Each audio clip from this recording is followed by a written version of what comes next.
Bonjour, je suis Hakim Al-Alam et je vous propose ma chronique du lundi 11 avril 2022. Elle s'intitule Le gaz, les dates et un petit comprimé de Charbonnel Plus. Les négociations entre Alger et Madrid sur les prix du gaz ont débuté. Ça tombe bien, pile poil avec l'arrivée ce lundi à Alger de Mario Draghi, le président du Conseil italien. Oh, n'y voyez aucun lien, ce sont juste les hasards du calendrier. D'ailleurs, en posant le pied sur le tarmac de l'aéroport Ouari Boumediene, Draghi a eu cette délicatesse de nous dédier un fameux dicton italien, juste un peu remixé pour l'occasion. Voir Hassim Saoud et ne surtout pas mourir de froid l'hiver prochain.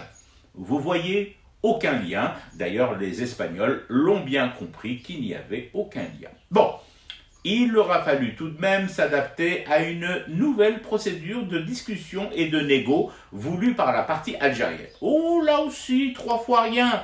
Les rencontres algéro-espagnoles autour des nouveaux prix du gaz se tiennent exclusivement en langue italienne et sans traducteur italien-espagnol.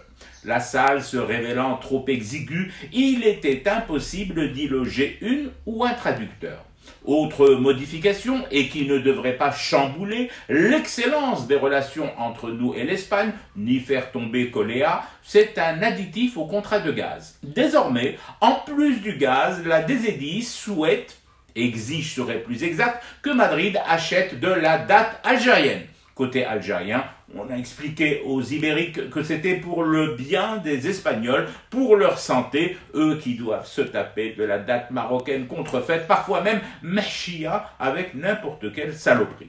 Et ouais, nous sommes comme ça, nous les Algériens. Les affaires ont beau être les affaires, nous pensons malgré tout à la santé et au bien-être de nos partenaires. À tel point d'ailleurs que nous nous sommes permis un cadeau à nuestros hermanos ibéricos, un lot de plusieurs milliers de boîtes de Charbonnel Plus. Attention, j'ai bien dit cadeau. Pas question de leur faire payer $1 pour ce médoc, pas même un rouble. Disons que c'est une mesure d'accompagnement au contrat global. Et puis, on dit tellement de bien de ces comprimés de Charbonnel Plus pour soulager des désagréments provoqués par les gaz que nous ne pouvions résister à faire ce geste, poussant même la bienveillance commerciale et l'hospitalité jusqu'à les inviter à la fin des négociations et juste avant leur départ à fumer du thé pour rester éveillés à leur cauchemar qui continue. C'était Hakim Al-Alam, je vous retrouve demain pour une autre chronique et une autre façon de dire son amour à l'Algérie.